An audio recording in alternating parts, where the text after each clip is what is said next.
শ্রীলঙ্কান সিংহ Bangladeshi Tigers তারা দুজনে মিলে সুপার ফোরে। এখন বাংলাদেশ কি সুপার ফোরে ভালো করতে পারবে?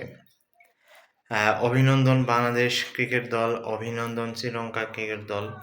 শ্রীলঙ্কা ক্রিকেট দলকে বিশেষভাবে আন্তরিক ধন্যবাদ জানাচ্ছি, কারণ যাদের কারণেই বাংলাদেশ আজকে সেমিফাইনালে উঠে গেল। এবং এই শ্রীলঙ্কার সাথে জানেন বাংলাদেশের অনেক রেশার এসেছিল, বিশেষ করে ক্রিকেটের মধ্যে টাইমড আউটের একটা ব্যাপার ছিল অ্যাঞ্জেলো ম্যাথুসের সাথে। আবার এই নাগিন ড্যান্সের একটা ব্যাপার ছিল, যেটা দুই দেশের হার জয় পরাজয়ের ক্ষেত্রে ক্রিকেট প্রেমীরা প্রায় দিত। এখন সব কিছু ভুলে শ্রীলঙ্কাকে সবচেয়ে আসলে ধন্যবাদ দেওয়া উচিত। বিসিবির পক্ষ থেকে হলেও শ্রীলঙ্কার দুই ব্যাটসম্যান কামিন্দু মেন্ডিস এবং কুশল মেন্ডিসকে পুরস্কৃত করা উচিত, কারণ তারা যেভাবে লাস্টে খেলেছে, যেভাবে খেলে আফগানিস্তানকে হারিয়ে দিল, তাদের কল্যাণেই তো আসলে বাংলাদেশ সেমিফাইনালে উঠে গেল। অভিনন্দন বাংলাদেশ এবং শ্রীলঙ্কা ক্রিকেট দল। আশা করি আপনাদের বিগত যে রেশারেশি ছিল নাগিন ডান্স এবং টাইম আউটের ব্যাপারে, এগুলো আর কেউ মনে রাখবে না এবং কেউ সবাই এটা ভুলে যাবে। ক্রিকেটের স্বার্থে হলেও তারা সামনের দিকে এগিয়ে যাবে, এটাই চাওয়া।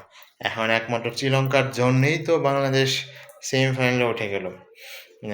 এখন শ্রীলঙ্কাকে বিশেষভাবে ধন্যবাদ দেওয়া উচিত, বিশেষ করে যখন মোহাম্মদ নবী 40 বছরের একজন ব্যাটসম্যান, তিনি যেভাবে খেলেছেন, যেভাবে 6 মেরেছেন, সেটা একটা অবিশ্বাস্য বিষয়। সেটা আসলে মেনে নেওয়া অনেক একটা দুঃসাধ্য বিষয়। যাই হোক, এই শ্রীলঙ্কার কল্যাণে বাংলাদেশ সেমিফাইনালে উঠে গেল এবং যদিও বাংলাদেশ আগে থেকে দুবাই যে অপেক্ষা করছে, কিন্তু বাংলাদেশের সাংবাদিকরা সব আবুধাবি ছিল আজকে শ্রীলঙ্কার আফগানিস্তান ম্যাচ কভার করার জন্য। তো এই বাংলাদেশের প্রায়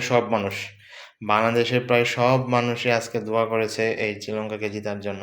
এখন এত লোকের দোয়া কখনো বৃথা যায় না।